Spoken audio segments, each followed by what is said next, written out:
va faire les courses enfin, donc ça fait une semaine qu'on n'est pas sorti. Et bon, on va en profiter pour vous montrer ce qui se passe.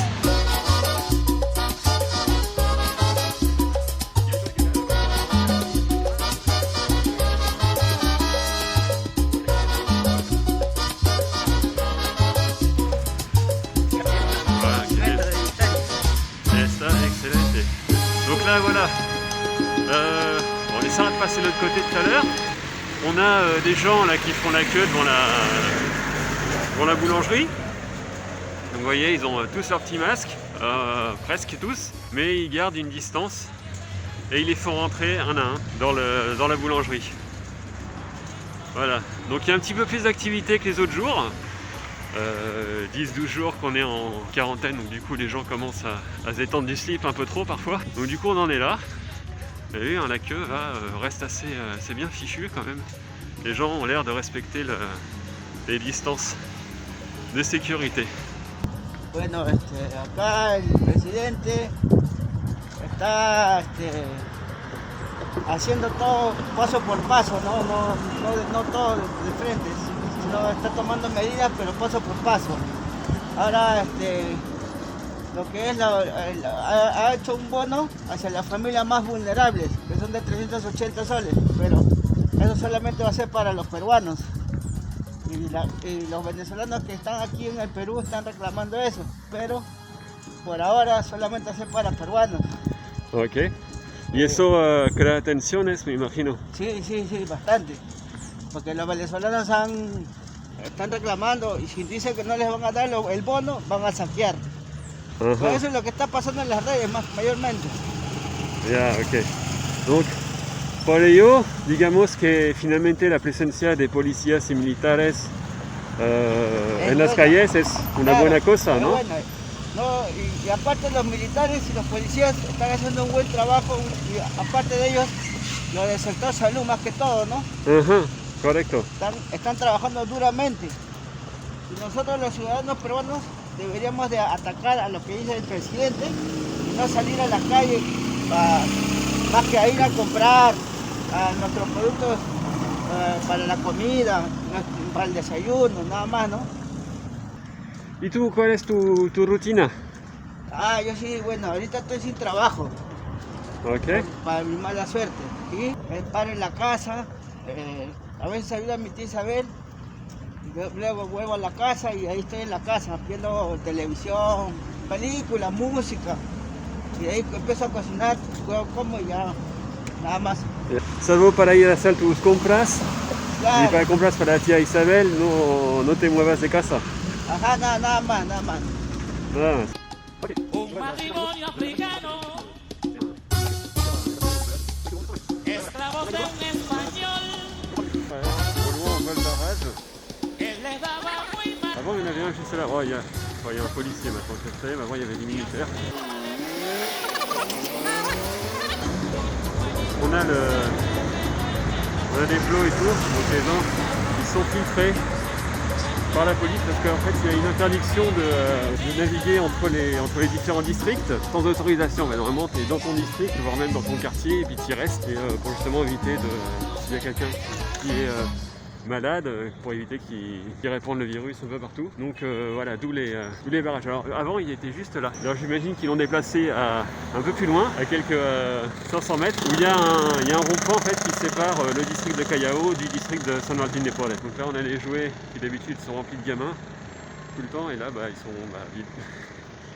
Voilà, donc il y a encore la queue. Effectivement ils font attendre les gens. Ahora, antes de entrar,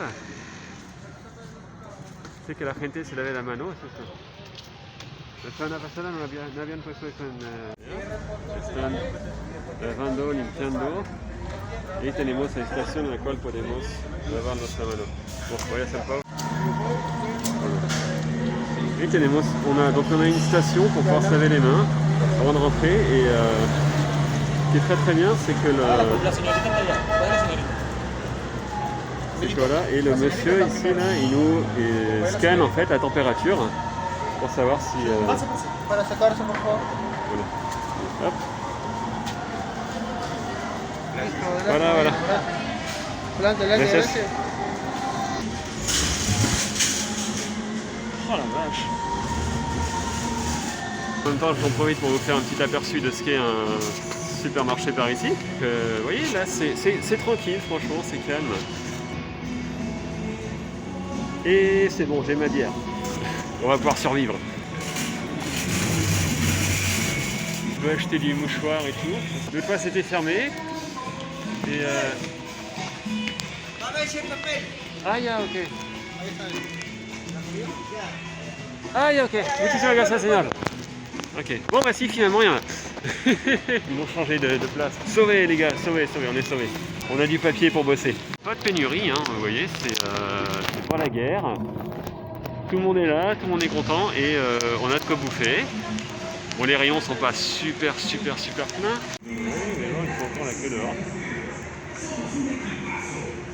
Mais...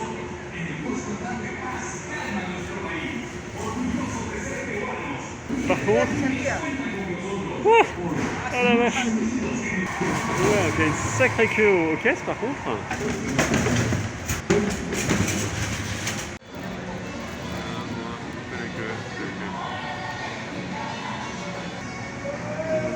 Ok, il y a des agents qui veillent à coller bien. Les gens font la queue plus ou moins de manière ordonnée, mais on manque de rien, Oye,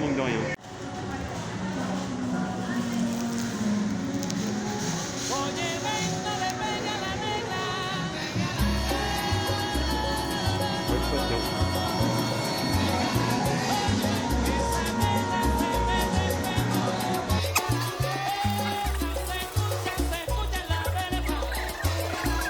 Voilà, donc même si on a manipulé tous les ingrédients et la plupart des gens avaient des gants effectivement et s'étaient lavé les mains avant, par précaution, on va aussi recevoir les paquets à l'entrée et on va les nettoyer chacun. Bon, ça prend un peu de temps, mais au moins ça permet d'avoir la sécurité que tout est désinfecté et qu'on ne va pas ramener quoi que ce soit à la maison. La petite bâche, en fait, il y a l'eau de javel dessus et tout pour que je puisse me désinfecter les semelles de pied. Les semelles de mes chaussures plutôt.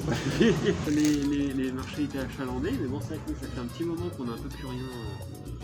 On avait pris des trucs, mais la semaine dernière il n'y avait vraiment pas grand chose. J'ai pas trouvé tout ce qu'il y avait sur ma liste. Du coup, j'ai profité pour acheter un petit peu. Bon, je ne vais pas non plus dévaliser le magasin, mais au moins voilà, on est sûr que s'il y a prolongement de l'état d'urgence, comme ils ont annoncé que ce soit le cas aujourd'hui, et au moins.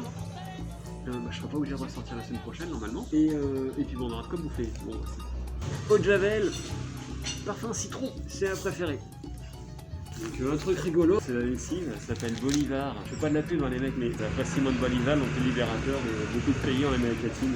C'est très drôle, ça te libère de la crasse. Voilà, j'espère que ça vous a plu. N'hésitez pas à mettre un pouce dans les airs si c'est le cas. J'espère que ça vous aura appris certaines choses sur comment on est en train de faire les choses au Pérou. Pour info, l'état d'urgence a été prolongé encore de 14 jours, donc on pourra reprendre les activités normales le 13 avril, ce que je trouve être une très bonne idée, parce que reprendre là dès lundi qui vient, ça me paraissait un peu précoce comme date, mais ils ont reconsidéré les choses, vu la situation mondiale et tout ça, ils se sont dit que non, fallait mieux prolonger l'effort encore 14 jours, comme ça on serait sûr d'enrayer l'épidémie, les cas ne devraient plus se multiplier, normalement justement à partir de lundi on devrait commencer à avoir une diminution si les gens respectent le confinement. Donc voilà, à très bientôt, ciao.